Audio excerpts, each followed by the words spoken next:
ગાળો છે તેમાં તેમનો આક્રમક અંદાજ જોવા મળ્યો અને હવે અમે આપને તારીખ પ્રમાણે બતાવી કે ક્યાં કયા પ્રસંગમાં અને તેઓએ શું ટકોર કરી છે સરકારી અધિકારીઓને અને સરકારી સિસ્ટમને।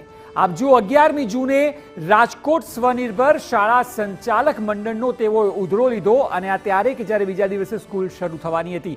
નિયમોમાં કોઈ બાંધછોડ નહીં કરવામાં આવે કારણ કે વિદ્યાર્થીઓની સુરક્ષા સૌથી પહેલી પ્રાયોરિટી હશે તેવું કહેવાયું। ફાયર એનઓસી અને બીયુ પરમિશનને લઈને પણ કોઈ બાંધછોડ રાજ્ય સરકાર કરશે નહીં।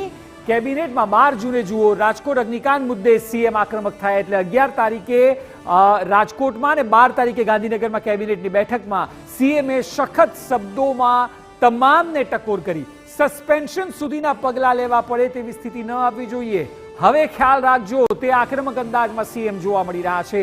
13મી તારીખની વાત કરીએ તો જાહેર કાર્યક્રમમાં અધિકારીઓને સૂચક સંદેશ તેઓએ આપ્યો। તેઓ કહ્યું કે રાજકોટની ઘટના પછી વિચારવું પડે કે ક્યાં ભૂલ થાય છે। એકવાર નહીં અનેકવાર થઈ રહી છે અને એટલા માટે વિચારવા લાયક આ બાબત છે। માણસના જીવ માટે કોઈ પણ પક્ષે સમાધાન ન થવું જોઈએ। ત્યારે 14મી તારીખે સીએમએ સરકારી બાબુઓને આજે ચેતવ્યા અને કડક શબ્દોમાં ચેતવ્યા। છેલ્લા 4 દિવસની જે ઘટના છે ખૂબ જ સૂચક છે। આનંદના કાર્યક્રમમાં તેઓ હાજર હતા અને ત્યાં અધિકારીઓને ખૂબ જ સૂચક સંદેશ આપ્યો।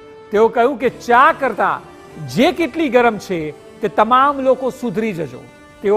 તેઓ બધી જ વાત જાણે છે અને એટલા માટે સુધરવાની વાત કરે છે। એટલે 11 જૂનથી લઈને 14 જૂન સુધીનો તેઓનો આક્રમક અંદાજ જુઓ। આમ ખૂબ શાંત સ્વભાવના માનવામાં આવે છે, મૃદુ અને મક્કમ માનવામાં આવે છે, ત્યારે તેઓએ પોતે આક્રમકતા અપનાવી છે અને એક પ્રસંગ નથી એટલે જ અમે આપને તારીખ પ્રમાણે છેલ્લા 4 દિવસની વાત કરી રહ્યા છે અને સતત ચોથો દિવસ, જી હા, સતત ચોથા દિવસે અધિકારીઓ પર તેઓએ ધારદાર શાબ્દિક પ્રહાર કર્યા। રાજ્યના મુખ્યપ્રધાનના આકરા તેવર